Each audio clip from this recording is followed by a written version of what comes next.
Hey everybody, what's going on, and welcome to another installment of Critical Reviews. Today on Critical Reviews, we're going to be talking about an episode of one of my favorite cartoons, Gravity Falls, called Dungeons, Dungeons, and More Dungeons.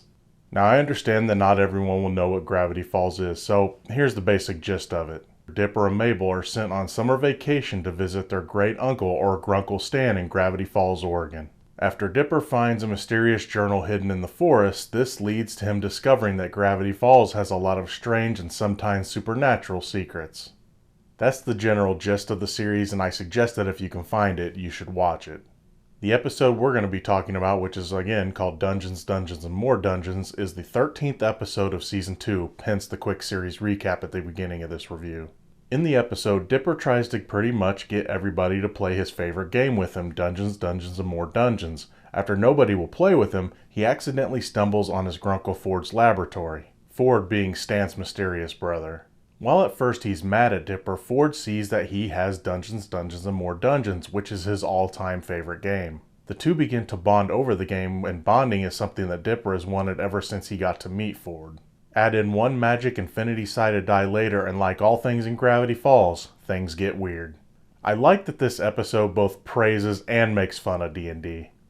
It makes fun of the game's use of graphs, numbers, and players having to use their imagination. I think this aspect can be summed up in this clip, which also just happens to be one of my favorite jokes in the entire series. Say, is this that game that's mostly math and writing and isn't anything like the picture on the box? Yes, it is! You want to play with me, Grunkle Stan? Ha! Look, kid, I prefer to do my dice rolling in Vegas. Besides, only a game designed by nerds would have charisma as a fantasy power. While things may start off a bit tame, an argument between Stan and Ford about who gets to use the living room leads to Ford's infinity-sided die being rolled. Long story short, the game comes to life, sorta Jumanji style. The wizard Probabilitor the Annoying and his minions kidnap Ford and Dipper to eat their brains because they're the smartest. I told you the show was weird. Stan and Mabel have to pretend they're not too cool to go on a quest to rescue them. The episode also makes a bit of fun at the character types such as the hot elf, who comes off very effeminate. Also, fans of the old Hobbit cartoons might recognize the design used for the ogre. The episode also pokes fun at the game's rules in different editions, such as when the villain claims he is playing a banned edition so he can use a certain hard-to-beat monster. Lastly, and this is one of my favorite things that it makes fun of, it pokes fun at players that cheat on dice rolls. Grunkle Stan, that was amazing! How did you know that you would win? Hey, a gambler never reveals his secrets. You know you're out there. While it does poke fun at the game at first, those players that are poking fun eventually realize that the game can be fun, admitting so at the end of the episode. Here's something I was surprised to figure out. The creator of this show had only played Dungeons & Dragons one time.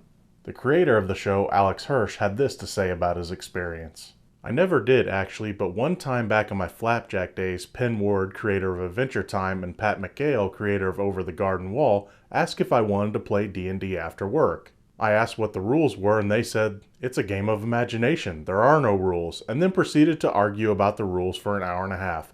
I haven't played since, but I should probably give it another try. Last little fun fact about this episode, Probabilitor the Annoying is voiced by Weird Al Yankovic. You are the smartest players I've ever met. That's why I'm going to eat your brains to gain your intelligence. It's what I do. It's his thing. Also, he still works for Disney voicing the character of Milo on Milo Murphy's Law from the creators of Phineas and Ferb, both shows which I would also recommend watching. As always, thank you so much for watching. What do you think of Gravity Falls? And also, if you've seen this episode, give me your thoughts on it. Feel free to comment on down in the section below. Until next time, I'm Gino Reynolds from The Real Gino.